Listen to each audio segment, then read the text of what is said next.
नमस्कार. Global online मराठीमध्ये आपल्या सर्वांचं स्वागत आहे. आजच्या व्हिडिओमध्ये आपण मुंबई युनिव्हर्सिटी आणि बामूपेठ 2021साठी रिसर्च मेथोडॉलॉजी टॉपिकवरती ब्रीफ रिव्हिजन बघूयात. एक्झाम जवळ आले आहे. बामूपेठ आणि मुंबई युनिव्हर्सिटीच्या पेठ दोन्ही एक्झाम जवळ आले आहेत, त्यामुळे पटापट ब्रीफ रिव्हिजन करणं खूप गरजेचं आहे. त्यासाठी आजचा व्हिडिओ आपण बनवतोय. ब्रीफमध्ये जे महत्त्वाचं आहे ते आजच्या व्हिडिओमध्ये आपण बघूयात. तसेच पेट एक्झामची प्रिपरेशन करणाऱ्या स्टुडंटसाठी आणखीन एक चांगली गोष्ट आहे की रिसर्च मेथोडॉलॉजी या टॉपिकवरती टेस्ट सिरीज अवेलेबल केलेल्या आहेत, ज्यामध्ये तुम्हाला टोटल 10 टेस्ट मिळणार आहेत आणि प्रत्येक टेस्टमध्ये 40 क्वेश्चन्स असतील. आणि शिवाय मराठी आणि इंग्लिशमध्ये याचे PDF नोट्स देखील तुम्हाला प्रोव्हाइड केले जाणार आहे या test series through. Test series महत्त्वाची कशासाठी आहे तर जास्तीत जास्त सराव होणं आवश्यक आहे. आणि ह्या नोट्स ज्या शॉर्ट नोट्स आहेत असं म्हणू शकतो, ज्या तासाभरातही वाचून तुम्ही एक्झामला गेलात तरी एक्झाममध्ये भरपूर हेल्प होणार आहे. म्हणून ही टेस्ट सिरीज जॉईन करणं गरजेचं आहे. ही टेस्ट सिरीज जॉईन करण्यासाठी फक्त दिलेल्या व्हॉट्सअप नंबरवरती मेसेज करायचा आहे आणि ज्याची फीस असणार आहे फक्त 499 रुपये. जरी दिवस कमी राहिले असतील तरी 2 तासामध्ये देखील तुम्ही या टेस्ट सिरीजचा अभ्यास करून केलात तर ह्या टॉपिकवरचे सगळे क्वेश्चन तुम्ही कव्हर करू शकता तुमच्या येणाऱ्या पेट एक्झाममध्ये. म्हणून लवकरात लवकर ही टेस्ट सिरीज जॉईन करा आणि परीक्षेला सामोरं जाण्यासाठी रेडी व्हा. सुरू करूयात आजच्या व्हिडिओला. टाइप्स ऑफ रिसर्च काय आहे बघूया. Research is a multidimensional activity. It comes in a various forms and it is used in all social, behavioral, educational, economical and management sciences. According to the approach and method involved in research, one can classify the following types of research. संशोधन ही एक बहुआयामी प्रक्रिया आहे.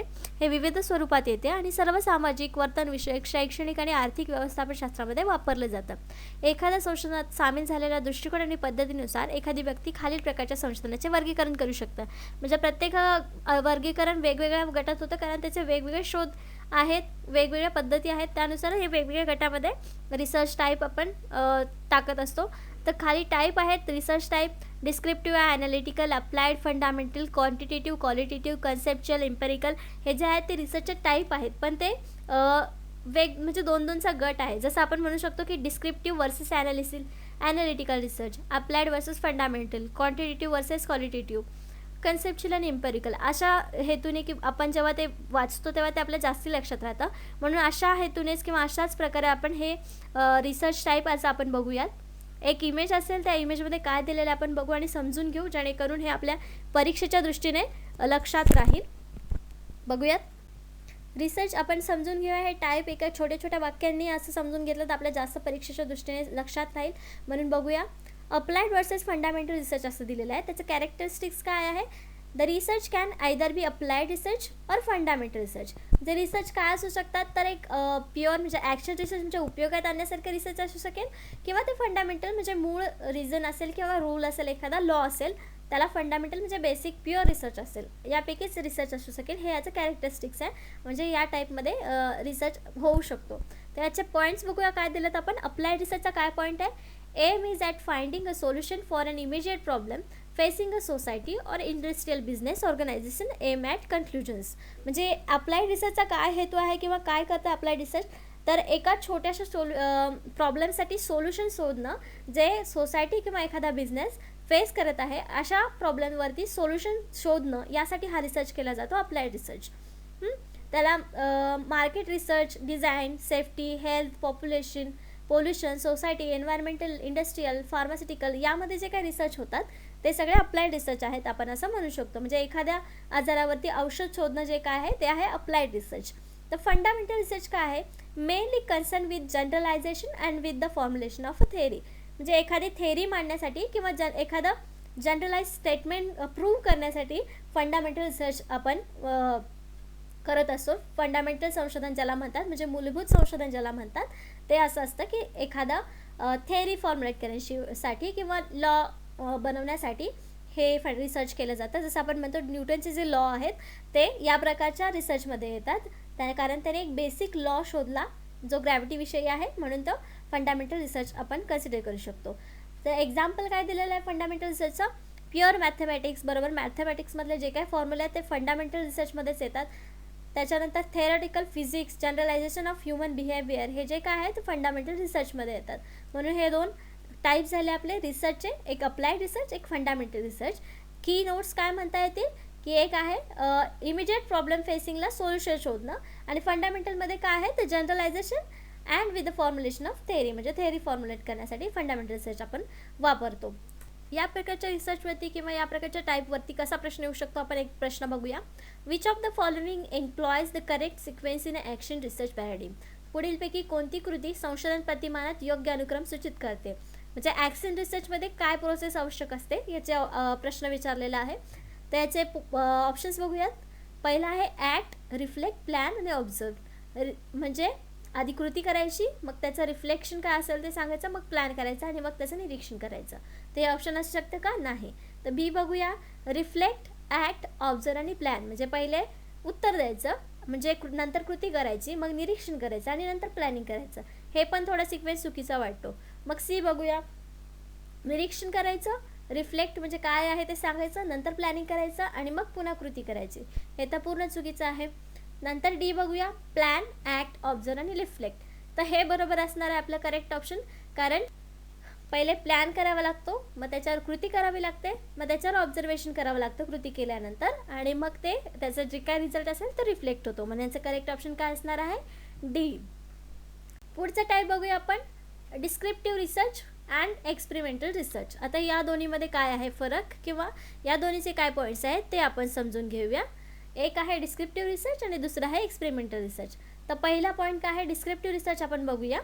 Type of a research where characteristics of study group or a certain occurrence are described. म्हणजे एखाद्या गोष्टीची किंवा एखाद्या वस्तूची किंवा जे काय आपण स्थितीची वैशिष्ट्य मांडतो किंवा त्यांचा अभ्यास करतो एखाद्या ग्रुपला घेऊन, तेव्हा ते डिस्क्रिप्टिव्ह रिसर्च असतं. Useful in a gathering data on a certain population or scientific occurrence. म्हणजे लोकांकडून डेटा गोळा करण्यासाठी किंवा स्पेसिफिक ऑकरन्स जे असतो तो डिस्क्रिप्टिव्ह रिसर्चमध्ये असतो. Aim is to describe the characteristics of the study group then answering the question what is. म्हणजे हेतू काय असेल या रिसर्चचा?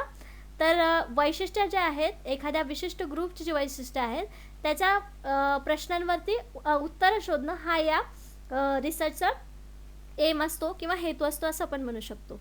Typically includes sociological and psychological studies. मग याच्यामध्ये काय असू शकतं, कुठल्या प्रकारचा स्टडी असू शकतो डिस्क्रिप्टिव्ह रिसर्चमध्ये? तर सोशोलॉजिकल म्हणजे सामाजिक काय प्रॉब्लेम असेल किंवा सामाजिक स्थिती जी असेल किंवा सामाजिक समस्या असेल तेव्हा ते डिस्क्रिप्टिव्ह रिसर्चमध्ये येतं.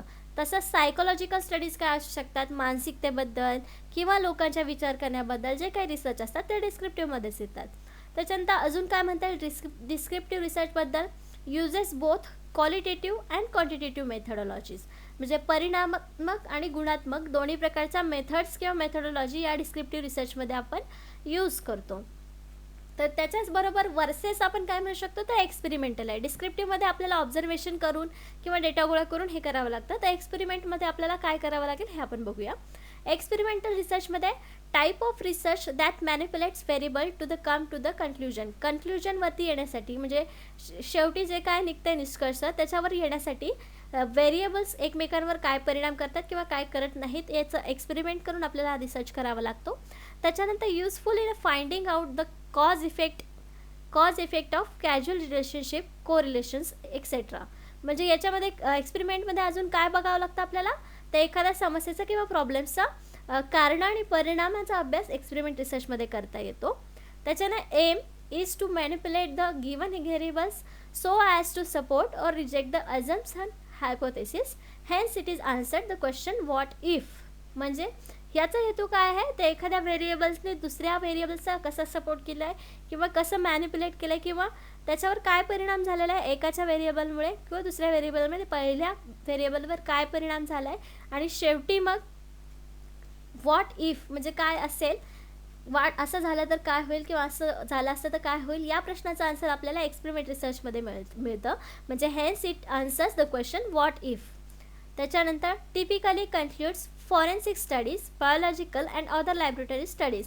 ऑफकोर्स एक्सपेरिमेंटलमध्ये एक्सपेरिमेंट करून जे रिसर्च होतात त्यांचा समावेश होतो, ज्याचा एक्झाम्पल त्यांनी दिलेलं आहे की लॅबोरेटरीमध्ये केलेला अभ्यास किंवा बायोलॉजिकल जे काय रिसर्च असतील ते या प्रकारच्या रिसर्चमध्ये येतात.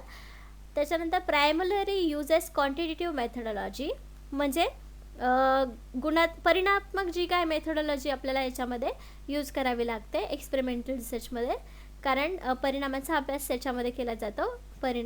कारण आणि परिणामाचा अभ्यास याच्यामध्ये केला जातो म्हणून क्वांटिटेटिव्ह मेथडॉलॉजी याच्यामध्ये वापरली जाते. या प्रकारच्या एक्सपेरिमेंटवर किंवा टाईपवरती काय रिसर्च प्रश्न येऊ शकतो ते बघूया. The research in which the independent variables is manipulated is termed as, म्हणजे ज्या संशोधनात स्वतंत्र व्हेरिएबल हाताळला जातो त्याला असे म्हणतात. आपले ऑप्शन्स आहेत ethnographic research, experimental hypothesis testing research म्हणजे प्रायोगिक काल्पनिक चाचणी संशोधन, non experimental hypothesis testing research प्रयोगात्मक गृहीतक चाचणी संशोधन नाही, hypothesis formulation research hypothesis formulation संशोधन. तर याचं करेक्ट ऑप्शन काय असणार आहे, तर बी हे याचं करेक्ट ऑप्शन असणार आहे. कारण the research in which the independent variables is manipulated term as, हे असंच्या असं आपण त्याचं वैशिष्ट्य म्हणजे या रिसर्चबद्दल जे काय एक्सपेरिमेंट आहे, जे काय वाक्य आहे जसंच्या तसं आपण मागे एका त्या इमेजमध्ये बघितलं की manipulation of variables is a characteristics of experimental research, म्हणून आपलं करेक्ट ऑप्शन बी आहे. अजून टाईप बघूया. एक्सप्लोरेटरी रिसर्च म्हणजे काय, gathers primary information that will help define the problem and suggest hypothesis, म्हणजे ज्यावर पूर्वी काही संशोधन क्लिअरली झालेलं नाही आहे किंवा त्याला कोणी अजून एलॅबोरेट केलं नाही आहे तेवढं, त्यावर जेव्हा रिसर्च केला जातो तेव्हा त्याला एक्सप्लोरेटरी रिसर्च अन्वेषण संशोधन असं आपण म्हणतो.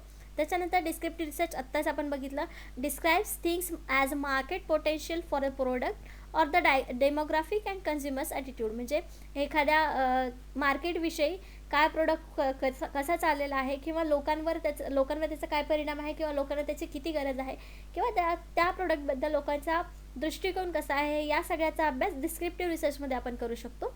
आणि तिसरं आहे casual research, the test hypothesis about cause and effect relationship, म्हणजे काय याचा की पॉईंट, कॅज्युअल रिसर्चचा की पॉईंट असा आहे की याचे कॉज इफेक्ट रिलेशनशिपचा अभ्यास केला जातो आणि एक्सपेरिमेंटमध्ये कॉज इफेक्ट डायरेक्टली त्यांचा अभ्यास केला जातो. म्हणून कॅज्युअल रिसर्चचा फरक हा आहे की त्या दोन्हीमधला रिलेशनशिपचा अभ्यास कॅज्युअल रिसर्चमध्ये केला जातो. नेक्स्ट आपण बघूया quantitative research versus qualitative research. हे पण रिसर्चचे टाईप्स आहेत, पण कसे आहेत ते आपण त्याचं बघूया. क्वांटिटेटिव्ह रिसर्च युजेस स्टॅटिस्टिक, म्हणजे गुणात्मक जेव्हा असतो रिसर्च तेव्हा त्याच्यामध्ये स्टॅटिस्टिक यूज केलं जातं. त्याच्यानंतर data can be measured accurately, statistic use केल्यामुळे त्याच्यामधला डेटा जो आहे तो कॅल्क्युलेट ॲक्युरेटली म्हणजे एकदम तंतोतंत करेक्ट मोजला जातो. किंवा कन्सिडर्ड टू बी ऑब्जेक्टिव्ह, म्हणजे छोटा ऑब्जेक्टिव्ह वस्तुनिष्ठ असा हा रिसर्च असतो. Uncovered measurable data to formulate theories and facts and uncover patterns, theories आणि फॅक्ट्स करण्यासाठी फॉर्म्युलेट करण्यासाठी जे काय मेजर म्हणजे मोजमाप केलेलं आहे ते मोजमापामध्ये असलेला रिसर्च जो आहे तो क्वांटिटेटिव्ह रिसर्च आहे. त्याच्या मेनली युजेस हायपोथेसिस, म्हणजे हायपोथेसिस या प्रकारच्या संशोधनामध्ये वापरलं जातं. Data collection methods are highly structured, data collection याच्यामध्ये वापरलं जातं कारण स्टॅटिस्टिक्स याच्यामध्ये यूज केलं जातं. क्वांटिटेटिव्ह प्रकारच्या रिसर्चमध्ये डेटा कलेक्शन हा एक महत्त्वाचा पॉईंट आहे असं आपण म्हणू शकतो. The sample population is large, क्वांटिटेटिव्हमध्ये नेहमी सॅम्पल जे आहे पॉप्युलेशनचं ते मोठं असतं असं आपण म्हणू शकतो. तर क्वालिटेटिव्ह म्हणजे काय, तर परिणात्मक research uses description and observation. परिणात्मक रिसर्चसाठी काय करावं लागतं आपल्याला, विश्लेषण आणि निरीक्षण दोन्हीची गरज असते क्वालिटेटिव्हमध्ये. त्याच्यानंतर data can be observed and not measured, फक्त डेटा निरीक्षण करू शकतो आपण, डेटाचं जे अवेलेबल आहे प्रायमरी डेटा त्याचं मोजमाप करू शकतो, मोजमाप नाही करू शकत, पण तो डेटा आहे तो निरीक्षण करू शकतो. कन्सिडर्ड टू बी सब्जेक्टिव्ह, जसा क्वांटिटेटिव्ह हा वस्तुनिष्ठ किंवा ऑब्जेक्टिव्ह आहे, छोटा असतो, तसा क्वालिटेटिव्ह जो आहे तो सब्जेक्टिव्ह आहे, मोठा विषय आहे असं आपण म्हणू शकतो. लिहिताना तो मोठ्या ह्याच्यात लिहू शकतो. Helps to understand the underlying reasons opinion and motivations. क्वालिटेटिव्हमध्ये कसल्या प्रकारचे रिसर्च येतात, ज्यामध्ये रिझन्स आहेत, ओपिनियन्स आहेत आणि मोटिवेशन्स आहेत, अशा प्रकारचे रिसर्च या प्रकारच्या रिसर्चमध्ये येतात क्वालिटेटिव्ह रिसर्चमध्ये. युजेस आयदर हायपोथेसिस और रिसर्च क्वेश्चन्स, ज्याच्यामध्ये क्वांटिटेटिव्हमध्ये फक्त हायपोथेसिस यूज केले जातात मेनली मुख्यतः, तसं क्वालिटेटिव्हमध्ये जे आहे ते एकतर हायपोथेसिस यूज करतात किंवा रिसर्च क्वेश्चनवरती ते अभ्यास करतात आणि रिसर्च फॉर्म्युलेट होतो. Data collection methods are semi structured और अनस्ट्रक्चर्ड. डेटा कलेक्शनच्या मेथड ज्या आहेत त्या क्वांटिटेटिव्हमध्ये ठरलेल्या असतात आणि क्वालिटेटिव्हमध्ये ज्या काय आहेत ते ठरलेल्या नसतात, कधी प्रायमरी असतात किंवा सेकंडरी पण असू शकतात. म्हणून त्या ज्या आहेत त्या दोन्ही प्रकारच्या स्ट्रक्चर्ड और अनस्ट्रक्चर्ड दोन्ही प्रकारच्या डेटा कलेक्शन मेथड्स यामध्ये वापरल्या जातात. The sample population is small. क्वालिटेटिव्हमध्ये सॅम्पल पॉप्युलेशन कशी असते, स्मॉल असते, सिलेक्टिव्ह असते. जसं क्वांटिटेटिव्हमध्ये लार्ज असते. ह्या दोन्हीमधला फरक घेऊन जर आपण लक्षात घेतलं तर हे दोन्ही रिसर्च आपल्या बरोबर लक्षात येतील. हे दोन टाईप जे आहेत रिसर्चचे ते वर्सेस आहेत दोन्ही एकमेकांच्या. या पॉईंट्सनुसार आपण हे लक्षात घेऊ शकतो. पुढचा टाईप बघूया रिसर्चचा, conceptual research versus empirical research. म्हणजे वैचारिक रिसर्च, जर वैचारिक संशोधन विरुद्ध एम्पिरिकल रिसर्च म्हणजे अनुभवजन्य रिसर्च. तर ह्याचे आपण पॉईंट्स बघूयात काय आहेत. कन्सेप्च्युअल रिसर्च पहिले बघूया. Conceptual research is a type of research that is generally related to abstract ideas or concept. Okay, conceptual research म्हणजे वैचारिक म्हणजे काय आहे, तर आयडिया एखादी असेल किंवा कन्सेप्ट असेल त्याच्याबद्दल जेव्हा आपण रिसर्च करतो तेव्हा ते कन्सेप्च्युअल रिसर्च असं म्हणू शकतो. Involves abstract idea and concept. याच्यामध्ये आयडिया आणि कन्सेप्ट ज्या काही नवीन नवीन मिळतात, व्याख्या किंवा एखादी गोष्ट नवीन इन्व्हेंट झाली आहे त्याच्याबद्दल जेव्हा आपण रिसर्च काढतो किंवा बघतो त्याला कन्सेप्च्युअल रिसर्च असं म्हणू शकतो. However it doesn't involve any practical experiment. जरी याच्यामध्ये प्रॅक्टिकल एक्सपेरिमेंट नसतो तरी पण हा एक रिसर्च असतो. त्याच्यानंतर philosophical research studies are example. Philosophical ज्या काही स्टडी असतात, नवीन नवीन टर्म्स ज्या येतात फिलॉसॉफीमध्ये त्याचा अभ्यास या कन्सेप्च्युअल रिसर्चमध्ये केला जातो. असं एक्झाम्पल आपण म्हणू शकतो. दुसरा रिसर्च आहे empirical research. Any research study where conclusions of the study are drawn from evidence, verifiable and observation or experience rather than theory or pure logic. या रिसर्चमध्ये कन्क्लुजन काढलं जातं ज्या स्टडी म्हणजे पुराव्यानुसार अभ्यास करून अनुभवजन्य असतो. तो हा अनुभवजन्य रिसर्च आपण याला म्हणतो. म्हणून ते ऑब्झर्वेशन आणि एव्हिडन्सवरून जो एक्सपिरियन्स आपल्याला प्राप्त होतो किंवा थेअरी प्युअर लॉजिक जे काही आपल्याला मिळतं ते एम्पिरिकल रिसर्चमध्ये मिळतं. Involves phenomena that are observable and measurable. म्हणजे याच्यामध्ये काय इन्क्लूड असतात तर निरीक्षण करण्याजोग्या गोष्टी किंवा मोजण्यायोग्य गोष्टी आहेत त्या एम्पिरिकलमध्ये असतात, ज्याचा अनुभव घेऊन आपण हा रिसर्च करू शकतो. मग याच्यामध्ये कसल्या टाईपचे रिसर्च येतात तर includes both quantitative and qualitative studies. आपण ते दोन प्रकार बघितले, क्वांटिटेटिव्ह आणि क्वालिटेटिव्ह. ज्याच्यात फरक काय आहे ते पण बघितले. पण या दोन्ही प्रकारचे टाईप्सचे जे रिसर्च आहेत त्या एम्पिरिकल रिसर्चमध्ये येतात.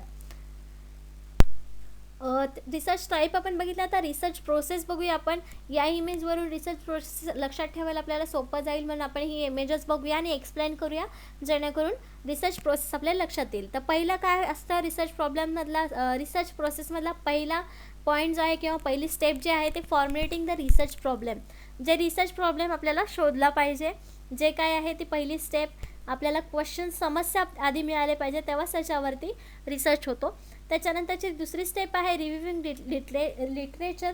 म्हणजे जी काही आपण संशोधन करणार आहे किंवा जी समस्या आपण निवडलेली आहे त्याच्यावरती आधी काही लिखाण झालेलं आहे का किंवा कोणी काही त्याच्यावर लिहिलेलं मतं मांडलेले आहेत का, यासाठी आपल्याला लिटरेचर रिव्ह्यू करणं खूप गरजेचं असतं. त्याचा सर्वे करावा लागतो. मग आपल्याला त्यासाठी लायब्ररीचा स्रोत यूज करावा लागतं, इंटरनेटचा स्रोत यूज करावा लागतो. अशा प्रकारे आपण लिटरेचर रिव्ह्यू करू शकतो. त्याच्यानंतरची नेक्स्ट स्टेप आहे setting research questions, objectives and hypothesis. म्हणजे हायपोथेसिस फॉर्म्युलेट करण्यासाठी काय काय गरज आहे तर validity of hypothesis unknown, it must be generalize. म्हणजे ती गोष्ट जनरलाइज केलेली पाहिजे. त्याच्यासाठी कुठले कुठले क्वेश्चन्स आपल्याला काढायचे आहेत किंवा आपल्या रिसर्चचे उद्देश काय आहेत या तिसऱ्या स्टेपमध्ये आपल्याला चॉईस करायचे असतात किंवा मांडायचे असतात. चौथी स्टेप काय असते आपली तर preparing research design. Research design आपल्याला करायची असते. Choosing the study design. जे डिझाईन तयार करायचे असते की असा रिसर्च असणार आहे, या प्रकारचा रिसर्च असणार आहे, या टाईपमध्ये माझा रिसर्च असणार आहे, याच्यासाठी मला हे स्रोत लागणार आहे, असं या रिसर्च डिझाईनमध्ये आपल्याला मांडायचं असतं. त्याच्यानंतर पाचवी स्टेज काय असणार आहे तर deciding on the sample design. जेव्हा आपलं रिसर्च स्ट्रक्चर तयार असेल, डिझाईन तयार असेल तेव्हा सॅम्पल्स कुठले कुठले निवडायचे आहेत किंवा कशा प्रकारचे सॅम्पल्स आपल्याला निवडायचे आहेत ते डिसाईड करावं लागतं. ही पाचवी स्टेप होईल आपली. त्याच्यानंतर सहावी स्टेप आहे कलेक्टिंग डाटा.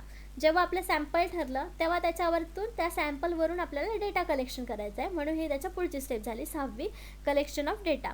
त्याच्यानंतर सातवी प्रोसेस काय आहे प्रोसेसिंग अँड ॲनालिझिंग डाटा. डेटा मिळाल्यानंतरच आपण त्याच्यावर वर्कआउट करू शकतो, काय आहे ते ॲनालाइज करू शकतो, अभ्यास करू शकतो. त्याला काय आपल्या डेटामध्ये काय मिळालेलं आहे आपल्याला त्याचा ॲनालाइज करणं म्हणजेच प्रोसेसिंग अँड ॲनालायझिंग डेटा असं आपण म्हणू शकतो. जेव्हा त्या रिसर्च म्हणजे डेटामध्ये आपल्याला काय उत्तर मिळालं, कन्क्लुजन काय मिळालं आहे, त्याच्यानंतरची प्रोसेस मग काय असणार आपली रायटिंग द रिपोर्ट. म्हणजे रिपोर्ट राईट करणे ही सगळ्यात शेवटची स्टेप आहे. या सगळ्या प्रोसेसनंतर शेवटी प्रोसेस काय येते तर रायटिंग द रिपोर्ट. तेव्हा आपला रिसर्च झाला असे आपण म्हणू शकतो. म्हणून writing the report is a last step of research process. Revise करूया एकदा रिसर्च प्रोसेस.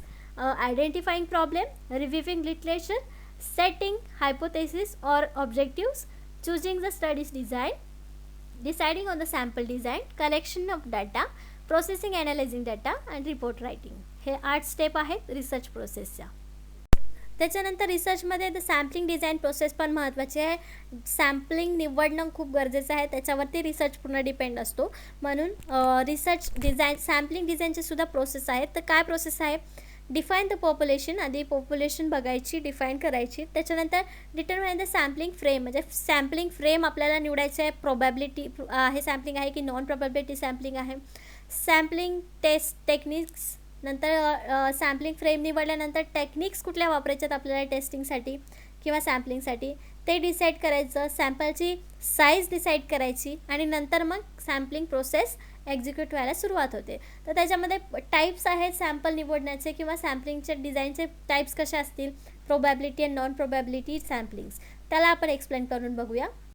इमेज थ्रू आपल्याला सॅम्पलिंग मेथड्स किंवा डिझाईन्सच्या काय टाईप्स आहेत ते आपल्याला सोपं जाईल. सॅम्पलिंग प्रोसिजर समजायला सोपं जाईल. म्हणून ही समोर जी इमेज दिसते ते आहे प्रोबॅबिलिटी सॅम्पलिंग. जेव्हा आपल्याला सॅम्पलिंग्समध्ये प्रोबॅबिलिटी सॅम्पलिंग निवडायचे असतात त्याच्यामध्ये हे 4 टाईप्स असतात. Simple random sample, systematic samples, स्ट्रॅटिफाईड samples आणि क्लस्टर सॅम्पल्स. तर काय आहे आपण बघूया. सिम्पल रँडम सॅम्पलिंग म्हणजे every member of population has equal chance of being selected. प्रत्येक 2 व्यक्तीनंतर किंवा प्रत्येक व्यक्तीला चान्स असतो की ते सिलेक्ट होऊ शकतात. त्याच्यानंतर येतं systematic sampling. Systematic sampling is a similar to simple random sampling but it is usually slightly easier to conduct. Every member of population is listed with the number but instead of randomly generating numbers individuals are chosen at regular intervals. म्हणजे हे systematic sampling जे आहे त्याच्यामध्ये numbers जे असतात ते आपण choice करू शकतो की मला हा घ्यायचा आहे, त्याच्यानंतर दुसरा घ्यायचा आहे. रँडमऐवजी तिथे एक चॉईस करून आपण घेऊ शकतो सिस्टमॅटिक सॅम्पलिंगमध्ये. त्याच्यानंतर स्ट्रॅटिफाईड सॅम्पलिंगमध्ये काय होऊ शकतं. You divide the population into sub groups called strata based on the relevant characteristics, म्हणजे जेंडर, एज, इन्कम याच्या ब्रॅकेटवरती प्रत्येक कॅटेगरीमधून एक सॅम्पल आपण निवडू शकतो. त्याला स्ट्रॅटिफाईड सॅम्पलिंग म्हणतो. म्हणजे ग्रुप वाईज किंवा एखाद्या ग्रुपमधून एक सॅम्पल घेतलं, दुसऱ्या ग्रुपमधून दुसरं सॅम्पल घेतलं, याला स्ट्रॅटिफाईड सॅम्पलिंग असं म्हणतात. त्याच्यानंतर येतं cluster sampling. Cluster sampling is also involves dividing the population into sub groups but each sub group should have similar characteristics to the sample. Instead of sampling individuals from each sub group you randomly select the entire sub groups. याच्यामध्ये sampling क्लस्टरमध्ये देखील तुम्ही प्रत्येकाचे सब groups करू शकता आणि सब ग्रुप्समधून वेगवेगळ्या कॅटेगरीचा एक ग्रुप्स तुम्ही सॅम्पल म्हणून निवडू शकता. त्याला क्लस्टर सॅम्पलिंग असं म्हणू शकतो. हे सगळे कशाचे प्रकार आहेत तर प्रोबॅबिलिटी सॅम्पलिंग. बघूया नॉन प्रोबॅबिलिटी सॅम्पलिंग. त्याचे पण 4 ग्रुप्स आहेत किंवा 4 टाईप्स आहेत असं आपण म्हणू शकतो. तर याचा पहिला टाईप आहे जो आहे कन्व्हिनियन्स सॅम्पलिंग. कन्व्हिनियन्स सॅम्पलिंग म्हणजे काय. Individuals who happens to most accessible to the researchers, म्हणजे रिसर्चर्सला जे सोपे आहेत किंवा जे त्याच्या प्रश्नाचं उत्तर किंवा त्या रिसर्चबद्दल त्याला त्या सॅम्पलकडून जास्त एक्सपेक्टेशन असतील तोच कन्व्हिन्सिबल सॅम्पल किंवा व्यक्ती ते निवडतात. त्याला कन्व्हिन्स सॅम्पल असं आपण म्हणू शकतो. दुसरा टाईप आहे व्हॉलंटरी रिस्पॉन्स सॅम्पलिंग. त्याला काय म्हणतात तर similar to the convenience sample or a voluntary response sample is mainly based on ease of access. Instead of research choosing participants and directly contacting them, people volunteer themselves. म्हणजे directly researcher शोधण्यापेक्षा sample ते एकमेकांना सांगतात की इथे हा research असा करतोय, तू याचं उत्तर काय असू शकतं बघ. किंवा रिसर्च म्हणजे व्हॉलेंटियर जे आहेत देमसेल्फ स्वतःहून येतात आणि रिस्पॉन्ड करतात. जसं काही आपण एक्झाम्पल म्हणू शकतो जेव्हा ऑनलाईन रिस्पॉन्स असतो, ऑनलाईन सर्वे होत असतो त्यावेळी व्यक्ती स्वतःहून त्या संशोधनामध्ये सहभागी होत असतात. त्याला व्हॉलंटरी रिस्पॉन्स सॅम्पल असं आपण म्हणू शकतो. त्याच्यानंतरचा टाईप आहे पर्पोजिव्ह सॅम्पल. जजमेंट सॅम्पलिंग असं देखील या टाईपला म्हणतात. त्याचं काय आहे तर this type of sampling involves the research using their judgments to select the sample that is most useful or to the purpose of research. रिसर्चचा काय पर्पज आहे त्याच्यावरून जजमेंट लोकांचं घेऊन हे सॅम्पल सिलेक्ट केले जातात. हा जो आहे तो जास्तीत जास्त यूजफुल होतो आहे पर्पज ऑफ द रिसर्च, म्हणजे रिसर्चचा जो काही हेतू आहे तो साध्य करण्यासाठी या प्रकारचं सॅम्पलिंग जे आहे ते जास्त यूजफुल असतं. त्याच्यानंतर स्नोबॉल सॅम्पलिंग हा देखील नॉन प्रोबॅबिलिटी सॅम्पलिंगचा प्रकार आहे. तर त्याच्यामध्ये काय आहे, snowball sampling can be use to recruit participants via other participants, म्हणजे एका सॅम्पलमधून दुसरे सॅम्पल्स निवडण्यासाठी किंवा दुसऱ्या सॅम्पल्सला त्यांच्याकडून माहिती घेण्यासाठी पहिल्या सॅम्पलकडून आपण माहिती कलेक्ट करू शकतो. जसं आकृतीमध्ये दाखवलं आहे, एकच सॅम्पल आहे, त्याच्यानंतर त्याच्या खाली 2 सॅम्पल्स आहेत, त्या 2 सॅम्पल्सच्या खाली बाकीचे 3 सॅम्पल्स आहेत. असं करून हे रिसर्च कंप्लीट होतो. हे सॅम्पल्स त्याला उत्तरं देतील. त्यानंतर आणखीन एक सॅम्पल पद्धत आहे जी सॅम्पलिंगमध्ये वापरतात, जी आहे कोटा सॅम्पलिंग, म्हणजे कोटा पद्धत किंवा कोटा नमुना असं म्हणतो, ज्याला म्हणता येईल. Quota sampling is a non probabilistic sampling method, म्हणजे ही असंभाव्य सॅम्पलिंग मेथड आहे. where we divide the survey population into mutually exclusive subgroups. These subgroups are selected with respect to the certain, म्हणजे आकृतीमध्ये दाखवल्याप्रमाणे बघू शकतो आपण, एक सोडून किंवा दुसऱ्या एक म्हणजे प्रोबॅबली असे कुठलेही व्यक्ती आपण या कोटा सॅम्पलिंगमध्ये घेऊ शकतो. एका ठराविक ग्रुपचे किंवा आपल्याला रिसर्चसाठी हवे असणाऱ्या ग्रुपसाठीचे सॅम्पल्स आपण निवडतो, तेव्हा ते कोटा सॅम्पल्स असतात. तसंच आजच्या आपल्या ब्रीफ रिव्हिजनमध्ये जे काय आहे तसं types of research, sampling methods, research process, हे जे काही महत्त्वाचे टॉपिक्स आहेत ते आपण कवर केलेले आहेत. जे एक्झामला जाताना आपण बघून गेलात तरी त्याच्यावरचे क्वेश्चन्स इझिली सॉल्व्ह होऊ शकतात, असे आपण आजच्या व्हिडिओमध्ये टॉपिक्स घेतलेले आहेत. जसे रिसर्च मेथडॉलॉजी या टॉपिकवर मी टेस्ट सिरीज चालू केलेले आहे, तसेच महाराष्ट्र सेट 2021साठी प्रिपरेशन करणाऱ्या स्टुडंटसाठी देखील आम्ही टेस्ट सिरीज अवेलेबल केले आहे, ज्याच्यामध्ये तुम्हाला फुल सिलेबस नोट्स मराठीमध्ये अवेलेबल आहेत. आणि शिवाय या टेस्ट सिरीजमध्ये टोटल 60 टेस्ट तुम्हाला दिल्या जाणार आहेत. पर युनिटवर 2 टेस्ट, अशा 20 टेस्ट, मागील वर्षांचे प्रश्न असे 10 टेस्ट, तसेच फुल सिलेबस टेस्ट 30, अशा टोटल 60 टेस्ट या तुम्हाला टेस्ट सिरीजमध्ये मिळतील. म्हणजे जास्तीत जास्त सराव तुम्हाला या टेस्ट सिरीज थ्रू होऊन मिळणार आहे. मग नोटिफिकेशन येईपर्यंत ही टेस्ट सिरीज जर तुम्ही जॉईन केली तर भरपूर सराव होईल, आणि एक्झाम होईपर्यंत म्हणजे एक्झाम येईपर्यंत तुमचा भरपूर सिलेबस किंवा भरपूर अभ्यास सराव सगळं झालेलं असेल. म्हणून हे टेस्ट सिरीज आजच जॉईन करा. ही टेस्ट सिरीज जॉईन करण्यासाठी फक्त दिलेल्या व्हॉट्सअप नंबरवरती तुम्हाला मेसेज करायचा आहे, आणि व्हॉट्सअपवर जो ग्रुप असेल तो पूर्णपणे पेड असेल, ज्याची फीस असेल 1499 रुपये. आणि जर तुम्हाला या टेस्ट सिरीजमध्ये डिस्काउंट हवा असेल किंवा थोडीशी फीस कमी असेल, तर तुम्हाला ही टेस्ट सबस्क्राईब करायला आवडणार असेल तर तुम्ही आमचं ग्लोबल ऑनलाईन युनिव्हर्सिटी नावाचं ॲप्लिकेशन प्ले स्टोअरवरून डाउनलोड करू शकता. त्याच्यामध्ये महाराष्ट्र सेट सिलेक्ट करून टेस्ट सिरीज सबस्क्राईब करू शकता. ॲप्लिकेशनवरती त्याची फीस आहे 999 रुपये, म्हणजे इथे तुम्हाला डिस्काउंट मिळत आहे. तुम्ही दोन्हीपैकी कशाही प्रकारे टेस्ट सिरीज सबस्क्राईब करू शकता आणि येणाऱ्या सेट एक्झामला सामोरे जाण्यासाठी रेडी होऊ शकता. म्हणून ही टेस्ट सिरीज आजच जॉईन करा, जेणेकरून नोट्स तुम्हाला अभ्यासासाठी मिळतील आणि टेस्ट सिरीज सरावासाठी मिळतील. धन्यवाद.